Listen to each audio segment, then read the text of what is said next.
யோகிராம் சுரத்குமார், யோகிராம் சுரத்குமார், யோகிராம் சுரத்குமார். ஜெயகுருராயா.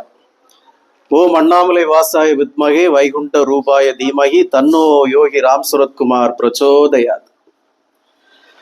அன்பான யோகி ராம் சுரத்குமார் நாம பிரச்சார குடிலின் பகவானின் பரம பக்தர்களே, யோகிராம் சுரத்குமார் பிரபஞ்ச பரோபகாரி பகவான் யோகிராம் சுரத்குமார் ஒவ்வொரு நாளும் நமக்கு நிறைவான அருளை கருணை வழங்கி கொண்டிருக்கிறார். முதல் முறையாக இன்றைய தினம் நம்முடைய யோகிராம் சுரத்குமார் நாம பிரச்சார குடிலில் உற்சவ மூர்த்திக்கும் திருப்பாதங்களுக்கும் இன்றைக்கு சிறப்பான அபிஷேகங்கள் நடைபெற்றன. பால் அபிஷேகம், பன்னீர் அபிஷேகம், இளநீர் அபிஷேகம், மலர் அபிஷேகம், குங்குமம், சந்தனம், தேன், கலகம் போன்ற பல நறுமண பொருட்களால் என்று புண்ணிய பொருட்களால் பகவானுக்கு அபிஷேகம் நடைபெற்றது. அதனை சிறப்பான முறையிலே திருமதி லதா அவர்கள் இன்று பரம திருப்தியோடு பகவானுக்கு எல்லாவற்றையும் வாங்கி வந்திருந்தார்கள். திருமதி லக்ஷ்மியும் அவர்கள் பங்குக்கு பால் எல்லாம் கொண்டு வந்திருந்தாங்க. இதை போல ஒவ்வொரு வாரமும் நம்ம பகவானுக்கு செய்தால் நல்லா இருக்கும். அதுக்காக ஒவ்வொரு வாரமும் எல்லாரும் வாங்கிட்டு வர முடியாது. உங்களால் முடிந்தது ஏதோ ஒரு பொருள், பாலோ, ஒருத்தர் பன்னீரோ, ஒருத்தர் ஒரு இளநீரோ, ஒருத்தர் கொஞ்சம் பூவோ அப்படி வாங்கிட்டு வந்தீங்கன்னா எல்லாருக்கும் கொஞ்சம் கொஞ்சம் தான் வரும். ஒரு 50 ரூபா 100 ரூபா தான் வரும். ஒரு பன்னீர் பாட்டில் எவ்வளோ இருக்கும்னு தெரியல, 50 ரூபாய்க்குள்ளதான் இருக்கும். பால் 1 லிட்டர் வாங்கினா கூட அவ்வளோதான் இருக்கும். 1 லிட்டர் பன்னீர் வாங்கினா கூட அவ்வளோதான் இருக்கும். ஒரு 100 ரூபாய்க்கு பூ வாங்கினா கூட அவ்வளோதான் இருக்கும். எல்லாரும் இப்படி கொஞ்சம் கொஞ்சம் வாங்கிட்டு வந்தீங்கன்னா நம்ம பகவானுக்கு திருப்தியா அபிஷேகம் பண்ணலாம். ஆனா எல்லாரும் ஒரு 4 மணிலேருந்து 4:30க்குள்ள வந்துட்டீங்கன்னா எல்லாம் பூஜை, சத்சங்கம், பஜன்ஸ் எல்லாம் முடிச்சு போறது ஒரு 6:30க்குள்ள உங்களுக்கு வீட்டுக்கு போயிடலாம். இல்லைன்னா ஹாஸ்பிட்டல்ல இருந்து டாக்டர்ஸ் எல்லாம் வந்திருக்காங்க, அவங்களுக்கு ஓபிக்கு லேட் ஆகும். நீங்க உங்க கணவர்களுக்கெல்லாம் இரவு டின்னர் வழங்குறதுக்கு தயாரிச்சு வழங்குறதுக்கு லேட் ஆகும். எனக்கு ஒன்றும் பிரச்சனை இல்லை, நான் விடியானாலும் பகவானுக்கு சேவகம் பண்ணுவேன். உங்கள் நன்மைக்காக கொஞ்சம் நேரமா வந்தீங்கன்னா ஈஸியா முடிச்சிடலாம். ஒரு பக்தர் என்கிட்ட கேட்டாரு, பகவானே நீங்க சரணாகதி சரணாகதி சரணாகதின்னு சொல்றீங்களே, எங்களுக்கு அது புரியல, அது என்ன சரணாகதி?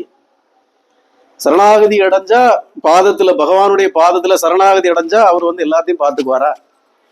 எல்லாத்தையும் நம்மளை காப்பாத்திடுவாரா? How it is possible? What is the way to save our life? அது எப்படி பகவான் காப்பாற்றுவார்? எந்த விதத்துல காப்பாற்ற முடியும்? கேன் யூ எக்ஸ்பிளைன் மீ அப்படின்னார். நான் சொன்னேன், ஒரு நாய் இருக்கு. அந்த நாயை ஒருத்தர் வளர்த்துக்கிட்டு இருக்காரு வீட்டுல.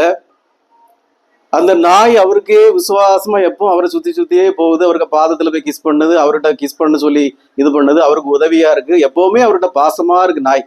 அவரை பார்த்தாலே ஓடி போயிருது. அவர் இல்லாம அந்த நாய்க்கு வேற உலகமே இல்லை. அவரும் அப்பப்போ அந்த நாய்க்கு ஏதோ ஒரு உணவு போடுறாரு, ஃபுட்டு போடுறாரு. அந்த நாய் அவரை சுத்தியே இருக்கு, எப்பவுமே 24 மணி நேரம் அவரை சுத்தியே இருக்கு. அவருடைய பாதமே கதின்னு கிடக்கு. இப்ப நம்ம ஃபாக்ஸி கூட நீங்க எல்லாம் வந்தா ஒவ்வொருத்தட்டையா போய் அதுக்கு அன்பை வெளிப்படுத்துது. உங்க எல்லார்ட்டையும் அது கிஸ் பண்ணுது, கால் நக்குது, கையை மணத்துது. அதோட அன்பை உங்ககிட்ட எல்லார்ட்டையும் வெளிப்படுத்துது. இதே போல ஒரு நாய், ஒரு விசுவாசம், ஒரு ஓனருக்கு, எஜமானுக்கு அந்த நாய் அவர்கிட்ட ரொம்ப விசுவாசமா, அதுக்கு அவரே கதின்னு அது இருக்கு, வேற எங்கேயும் போறது இல்லை. இப்ப நம்ம நாய் கூட அந்த கேட்டு திறந்தா புட்ட போட்டா கூட எங்கேயும் போகாது. யார் வந்தாலும் இதுதான் அதுக்கு, அது தாண்டி போகாது. அதுக்கு இங்க வந்தாங்கன்னா எல்லாத்தையும் அன்பா இருக்கும், அது தாண்டி போகாது. அப்படி ஒரு எஜமானத்து ஒரு நாய் இருக்குன்னா, அந்த நாய் அவர் ஒரு நாள் ஒரு சங்கிலி போட்டு கட்டி, இல்ல ஒரு பெல்ட் போட்டு கட்டி வெளியே ஏதோ வாக்கிங் கூட்டிட்டு போறாரு. வாக்கிங் கூட்டிட்டு போற வழியில அவருடைய நண்பர் ஒருத்தரை பார்த்துடுறாரு வழியில. அந்த நண்பர்கிட்ட அந்த நாயை ஒரு கையில பிடிச்சிட்டு பேசிட்டே நிக்கிறாருன்னு வைப்போம். ஒரு தெருவுல, ஒரு ரோட்ல பேசிட்டே நிக்கிறாரு. ரோட்ல போற ஏதோ ஒரு வெறி நாய், இல்ல ஒரு சொறி நாய், தெருவுல கிடக்குற ஒரு நாய் இவருடைய நாய்கிட்ட வம்பு வளர்க்குது, குறைக்குது. இந்த நாயை தொல்லை பண்ணுது. இந்த நாய் கடிக்க வருது. இந்த நாய் ஓனர் நம்ம கையில பிடிச்சிருக்காருன்னு சொல்லி இது கொஞ்சம் பக்குவமா பார்த்து அப்படியே நிக்குது. இருந்தாலும் அந்த நாய் சும்மா இதை தொல்லை பண்ணிக்கிட்டே இருக்கு, விடாம இந்த நாயை டிஸ்டர்ப் பண்ணிட்டே இருக்குது. அந்த ஓனர் என்ன பண்ணுவாரு? இந்த நாயை கையில பிடிச்சிருக்க ஓனர் என்ன பண்ணுவாரு? ஒரு கல் எடுத்து அந்த நாயை ஒண்ணு கொடுப்பாரு, ஓடிப்பா, சும்மா நீங்க நாயும் தொல்லை பண்ணிட்டு இருக்கான்னு. இல்ல ஒரு கம்பு எடுத்து ஒரு அடி கொடுத்து அந்த நாயை வரட்டுவார். இதுதான் சரணாகதி. நாம பகவானுடைய பாதத்துல சரணடைஞ்சு பகவானே கதின்னு இருக்கிறப்போ பகவான் நம்மளே இப்படித்தான் காப்பாற்றுவார். நாம அவரே கதி, அவருடைய பாதமே கதின்னு இருக்கச்சுல வெளியில இருந்து எந்த தொல்லையும் நமக்கு வரவிட மாட்டார். வரும், முதல்ல இந்த நாய் வம்பெழுக்கிற மாதிரி நம்மகிட்ட இழுத்துட்டே தான் இருப்பாங்க, பிரச்சனைகள் வந்துட்டு தான் இருக்கும். ஆனா ஒரு அளவுக்கு தான் பகவான் பார்ப்பார். நீங்க அந்த பிரச்சனைகளை டாலரேட் பண்ண முடியாம, தாங்க முடியாம எப்போ பகவான்கிட்ட கண்ணீர் வடிக்கிறீங்களோ, ஐயோ பகவானே ஏன் இப்படி இருக்குன்னு சொல்லச்சுல ஒண்ணு கொடுப்பாரு, வாங்கிட்டு போவாங்க. நாம அடிச்சா அந்த அடிக்கு வெயிட் இருக்காது, ஆனா பகவான் ஒரு அடி கொடுத்தா அவங்களால தாங்க முடியாது. இதுதான் சரணாகதி. திஸ் இஸ் கால்டு சரணாகதி. அந்த சரணாகதிங்கிறது எப்படி இருக்கணும்னா, நான் தனிமையிலே இருந்து சரணாகதியில இருக்கிறேன், எனக்கு எந்த டிஸ்டர்பன்ஸும் இருக்கக்கூடாது, சில டைம்ஸ் நான் சொல்ற மாதிரி அப்படின்னு இருக்கிறது சரணாகதி இல்லை. எல்லா தொல்லைகளுக்கு நடுவுல, எல்லா பிரச்சனைகளுக்கு நடுவுல, எல்லா ப்ராப்ளங்களுக்கு நடுவுல நம்ம பகவானே நினைச்சிருக்கிறதா சரணாகதி அப்படிங்கிறாங்க. அது எக்ஸாம்பிளா சொல்லணும்னா, லண்டன் மாநகர்ல ஒரு பெரிய ஒரு ஓவிய கண்காட்சி நடைபெற்றது. அந்த ஓவிய கண்காட்சிக்கு தலைப்பு வந்து பீஸ், அமைதி.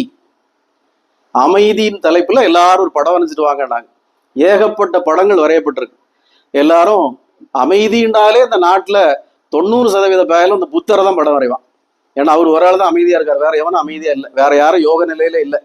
அமைதினாலே யோக நிலையினால அதுக்கு முதல்ல சிவபெருமான் தான் வரையணும். ஆனா பூரா பேரும் புத்தரை தான் வரைவான். அது என்ன காரணம்னு எனக்கே தெரியல. விவேகானந்தர் யோக நிலையில இருந்தாரு, ராமகிருஷ்ண பரமஹம்சர் யோக நிலையில இருந்தாரு, பகவான் ரமண மகரிஷி யோக நிலையில இருந்தாரு. யோக நிலைனாலே பகவான் சிவபெருமான் தான், ஈஸ்வரன் தான். ஆனா பூரா பயிலும் யோக நிலைன்னா எல்லா ஹோட்டல், ஸ்டார் ஹோட்டலு, அங்க எங்க மண்டபம், எல்லா இடத்துலயும் புத்தரை தான் இப்படி தூக்கி வச்சிருப்பாங்க. புத்தருக்கும் ஆசையை துறந்ததுக்கும் அவருக்கு யோக நிலைக்கு ஒரு சம்பந்தமும் கிடையாது. அவருக்கு கதை வேற. சரி, அதை நம்ம அது ஓன் டாக், அதை நம்ம பேச வேண்டாம். அதே மாதிரி நிறைய பேர் புத்தரை வரைஞ்சிட்டு வந்திருந்தாங்க, நிறைய பேர் ஏதோ யோக நிலையில இருக்கிற மாதிரி வரைஞ்சிட்டு வந்தாங்க, நிறைய பேர் வெறும் அப்படி காடு, அமைதி, அப்படி நிறைய பேர் வரைஞ்சிட்டு வந்தாங்க. அதுல ஒருத்தர் மட்டும் ஒரு பெரிய அருவி பாயுது, பக்கத்துல ஒரு பெரிய ஆறு ஓடுது, பக்கத்துல ஒரு நிறைய அங்கங்கே பறவைகள்லாம் நிறைய சத்தம் போட்டுட்டு இருக்கு. ஆனா ஒரு மரத்துல ஒரு கூட்டுல மட்டும் ஒரு பறவையும் அதோட குஞ்சுகளும் அப்படி அமைதியா உட்காந்துருக்கு. அந்த நடுவர்கள், ஜட்ஜஸ் வந்து இதெல்லாம் பார்த்துட்டே வராங்க. ஒவ்வொரு படங்களையும் பார்த்து ஆஹா ஓஹோ பிரமாதம், அமைதிக்கு தான் இந்த படம் தான் சூப்பர், இந்த படம் தான் சூப்பர் அப்படின்னு அவங்க பார்த்துட்டே வந்துட்டு இருக்கிறாங்க. கடைசி இந்த படத்துக்கு வராங்க. ஒரு பெரிய அருவி பாயுது. நீங்க வந்து பாகுபலி படத்தை ஞாபகம் பண்ணிக்கங்க. அந்த ஒரு பெரிய அருவி பாயறப்ப அந்த தியேட்டர்ல சவுண்ட் எஃபெக்ட் எப்படி இருக்கும், அந்த அருவி பாயிற சவுண்டு, அதே மாதிரி அந்த சவுண்டு, அருவி, பெரிய அருவி பாயுது, பக்கத்துல ஒரு பெரிய ஆறு ஓடுது. அந்த ஆறுல எவ்வளவு பெரிய சவுண்ட் வரும். காவிரி, அந்த யமுனா, கங்கா, யமுனாக்கெல்லாம் பாத்தீங்கன்னா அந்த பெரிய ஆறு ஓடுறப்ப அது எவ்வளவு பெரிய சவுண்ட் வரும். இந்த சவுண்டுக்கு பக்கத்துல ஒரு தாய் குருவியும் ஒரு குழந்தைகள் குருவிகளும் அமைதியா உட்காந்து, ஏன்னா சத்தம் போட்டுட்டு இருக்கேன்னா அந்த குஞ்சுகளுக்கு வாயெல்லாம் அப்படி விரிச்சு வச்சிருப்பாங்க மேல பார்த்து. ஆனா அதெல்லாம் அப்படி அந்த குஞ்சுகள்லாம் சாதாரணமா உட்காந்துருக்கு, தாய் குருவியும் அமைதியா உட்காந்துருக்கு. ஜட்ஜஸ் கேட்டாங்க, இதுல என்ன, இது எப்படி அமைதியா இருக்க முடியும்? இவ்வளவு பெரிய அருவி பாயுது, இவ்வளவு பெரிய ஆறு ஓடுது, இந்த இடத்துல இதுவே பெரிய நாய் சத்தம், இதுல போய் இந்த குருவிகள் எப்படி அமைதியா இருக்க முடியும்? இந்த படம் வரைஞ்ச ஆர்டிஸ்ட் சொன்னாரு, இல்ல சார், அமைதியா இருக்கிற இடத்துல போய் நீங்க அமைதியா உட்கார்றதுக்கு பேர் அமைதி இல்லை, அங்க ஏற்கனவே அமைதி தான் இருக்கு, அப்புறம் நீங்க என்ன போய் உட்கார்ந்து அமைதியா இருக்கிறது? இவ்வளவு இறைச்சல்களுக்கு மத்தியில, இவ்வளவு பெரிய சப்தங்களுக்கு மத்தியில ஒருத்தங்க அமைதியா இருக்கிறாங்கன்னா திஸ் இஸ் கால்ட் அமைதி. இதுதான் நிரந்தர அமைதி, இதுதான் உண்மையான அமைதி.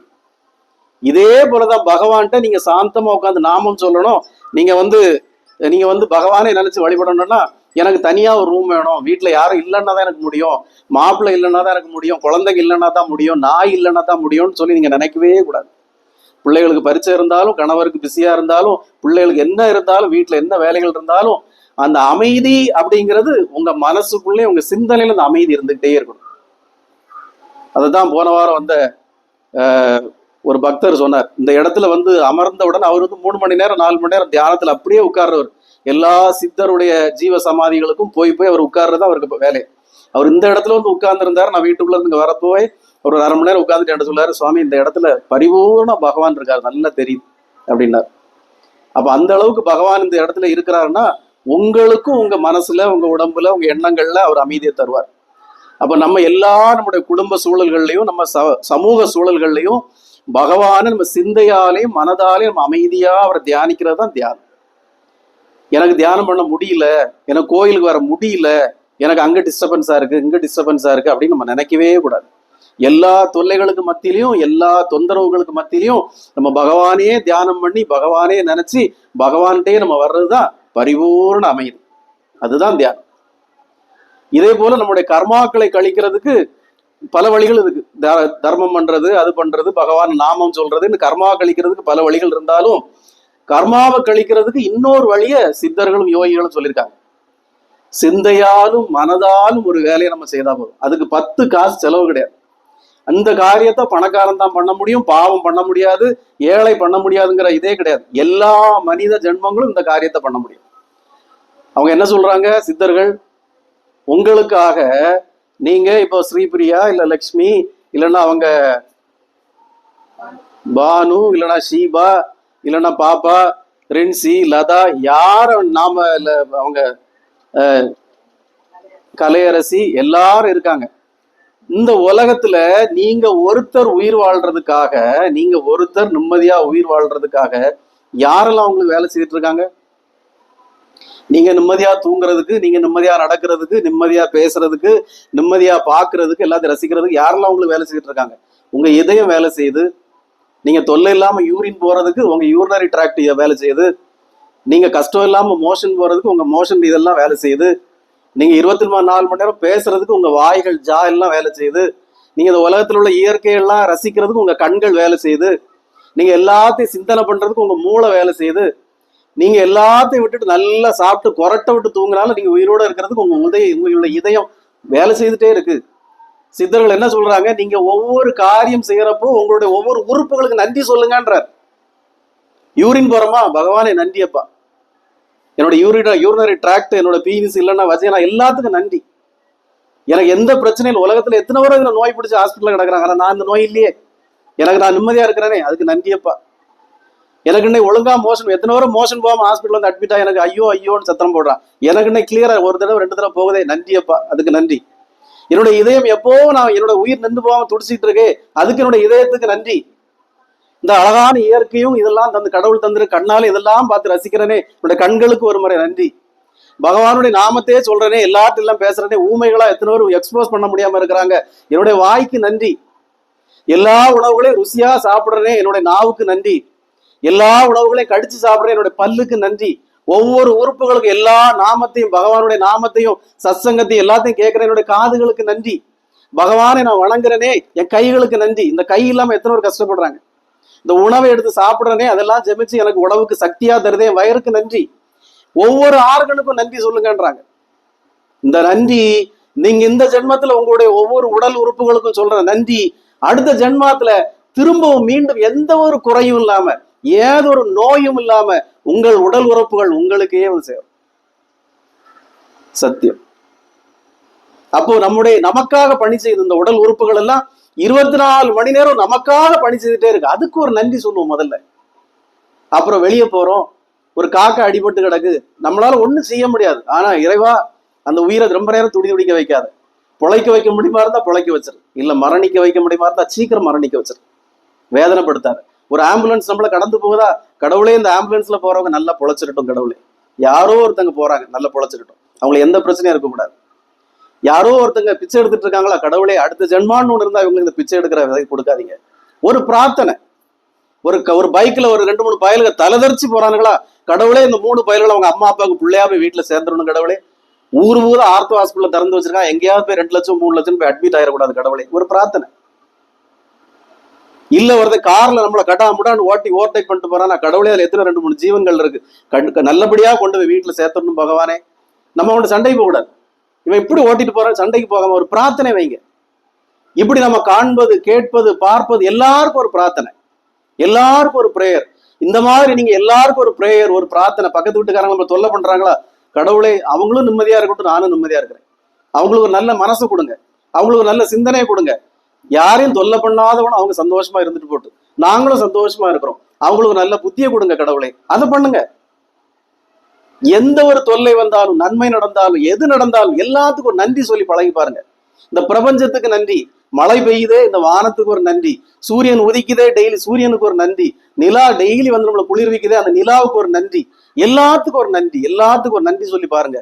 இந்த பிரபஞ்சம் தழைக்கும்.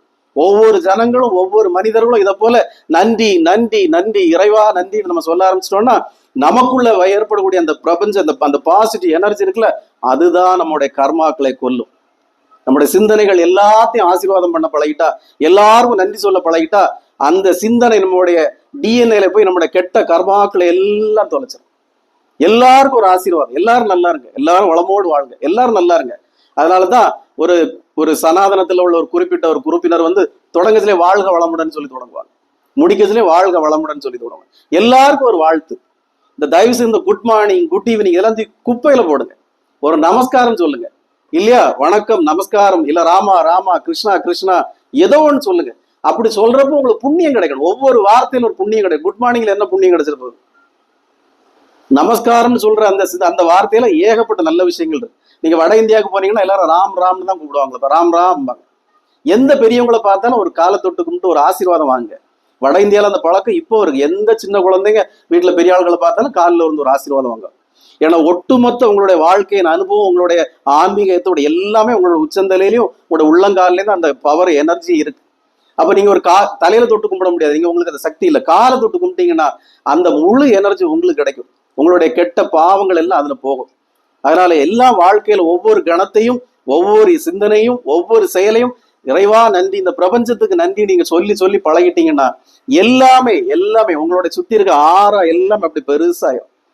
சித்தர்கள், யோகிகள், ஞானிகள், ஆன்மீகங்கள் வேற என்ன பண்றாங்க? அவங்க எல்லாத்தையும் ஆசீர்வாதம் பண்ணி பழகிட்டாங்க. எல்லாரும் நல்லா இருங்க, இந்த உலகம் நல்லா இருக்கட்டும், இந்த பிரபஞ்சம் நல்லா இருக்கட்டும், எல்லாரும் நல்லா இருக்கட்டும்னு சொல்றப்போ அவங்களுக்குள்ள ஒரு சக்தி எழும்புது. அந்த சக்தி உங்களுக்கும் வரும்ன்ற, அந்த சக்தி உங்களுக்கும் வரும். எல்லாரும் அப்படி நினைக்கணுங்கிறதுக்காக தான் நம்முடைய தெய்வங்கள் எல்லாம் அபயகஸ்தத்தோட கை வச்சிருக்காங்க. நம்முடைய தெய்வங்கள் எல்லாம் அபயகஸ்தம் காட்டுற காரணம் எல்லாரும் நல்லா இருக்கு, எல்லாரும் நல்லா இருக்கு. வந்தவங்க, வராதவங்க, அபிஷேகம் பண்ணவங்க, பண்ணாதவங்க, வணங்குனவங்க, வணங்காதவங்க எல்லாம் நல்லா இருங்கிறதுக்கு தான் கடவுள் இந்த மாதிரி கையை வச்சு காட்டுறாரு. வேற எதுக்கு ஒரு கையை வச்சிருக்காரு? பகவான் யோகிராம் சுரத்குமார் 2 கையும் காட்டுறது அதுக்காக தான். எல்லாரும் நல்லா இருக்கு, எல்லாம் அந்த பிரபஞ்சம் நல்லா இருக்கட்டும், வரக்கூடிய ஜனங்கள் எல்லாம் நல்லா இருக்கட்டும், இறைவனை சிந்திக்கிறவங்க சிந்திக்காதவங்க எல்லாரும் நல்லா இருக்கட்டும் தான் பகவான் யோகிராம் சுரத்குமார் 2 கையெடுத்து அபகஸ்தம் காட்டுறாரு. அதனால இந்த கணம் முதல் எல்லாரும் பகவான் நாமத்தை சொல்றதோட சேர்த்து நான் இப்ப சொன்ன எல்லா விஷயங்களும் சேர்த்து பண்ண ஆரம்பிச்சிட்டீங்கன்னா நம்முடைய சிந்தனை, செயல், நம்முடைய வீடு, நம்முடைய குழந்தைகள், நம்முடைய குடும்பம், சுற்றம், நட்பு எல்லாமே அருமையா இருக்கும், சந்தோஷமா இருக்கும். ஸோ இந்த நல்ல எண்ணத்தோட அடுத்தடுத்து வரக்கூடிய நாட்கள்ல பகவான் யோகிராம் சுரத்குமாரை நம்ம பிரார்த்தித்து அவருடைய நாமத்தை சொல்லி அவருடைய கருணையை நாம எல்லாரும் அனுகிரகிச்சு நம்ம சுவாசிச்சு சிந்தனையும் செயல்லையும் நல்லதை நினைச்சு கூடிய சீக்கிரம் நம்முடைய பிரச்சனைகள் இருந்தெல்லாம் விடுபட்டு இந்த பிரபஞ்சம் எல்லாம் நல்லதா சிறந்து விளங்க கூடுதலா ஒரு பிரார்த்தனை சொல்றேன். அடுத்து பதவியேற்க போற ஜூன் 10ஆம் தேதி பதவியேற்கக்கூடிய அரசாங்கம் நம்முடைய கைலாச மலை, நம்ம வேற ஒரு நாட்டுல அது இருக்கு, அந்த கைலாச மலையை மீட்டெடுக்க நம்மளா பிரார்த்திக்கணும். அந்த கைலாய மலை இந்துக்களுக்கு மட்டும் இல்ல, சமணர்களுக்கு மட்டும் இல்ல, புத்த மதத்தர்களுக்கு மட்டும் இல்ல, பல்வேறு சமய பிரிவுகளுக்கும் அந்த கைலாய மலை தான் புனிதமான மலை. அந்த புனிதமான மலை காலப்போக்கில் வேற நாடுகள் அதை அபகரிச்சு வச்சிருக்கு. வரக்கூடிய நாடு அதை அமையக்கூடிய அரசு அந்த கைலாய மலை மீட்டெடுக்க நாம ஒட்டுமொத்த இந்துக்களும் இந்தியர்களும் அதை பிரார்த்தனை பண்ணணும். இன்னைக்கு ஒரு அதிசயம் நடந்திருக்கு. ஆக்கிரமிப்பு காஷ்மீர்ல போய் நம்முடைய இந்திய கொடியை நாட்டியிருக்காங்க. ஆக்கிரமிப்பு காஷ்மீர் நமக்கு வரணும், கைலாய மலை நமக்கு வரணும், இந்தியர்களா வாழணும், எல்லா மக்களும் சேமமா சந்தோஷமா மகிழ்ச்சியா வாழணும், வாழ்வாங்க பகவான் யோகிராம் சுரத்குமார் அருளால. என்கிற பிரார்த்தனை நம்ம எல்லாம் வச்சு ஒவ்வொரு காரியங்களுக்கும் நன்றி சொல்லி, சாப்பிடுறப்ப விவசாயிக்கு நன்றி சொல்லி, சமையல் கடைக்காரனுக்கு நன்றி சொல்லி, உப்பு வித்தவன், மிளகா வித்தவன் எல்லாருக்கும் ஒரு நன்றி சொல்லி சாப்பிடுவோம். எல்லாரும் சேமமா வாழட்டும். எல்லாரும் நல்லா வாழ்ந்தாதான் நாட்டுல குற்றங்கள் குறையும். ஒரு சில பேர் நல்லா வாழ்ந்து ஒரு சில பேர் மோசமா வாழ்ந்தா கிரைம் கூடும், திருட்டு கூடும், கொலை கூடும். எல்லாரும் சந்தோஷமா எல்லாரும் மகிழ்ச்சியா வாழ்ந்தா நாட்டுல எல்லாரும் நிம்மதியா இருக்கலாம். திருட்டு இருக்காது, கள்ளங்கபடம் இருக்காது, பொய் இருக்காது. அதனால எல்லா மக்களும் சந்தோஷமா எல்லாரும் பரிபூரணமா பகவான் அருளால வாழணுங்கிற பிரார்த்தனையை வச்சு இன்றைய சத்சங்கத்தை நிறைவு செய்கிறோம். யோகிராம் சுரத்குமார், யோகிராம் சுரத்குமார், யோகிராம் சுரத்குமார். ஜெய குருராய.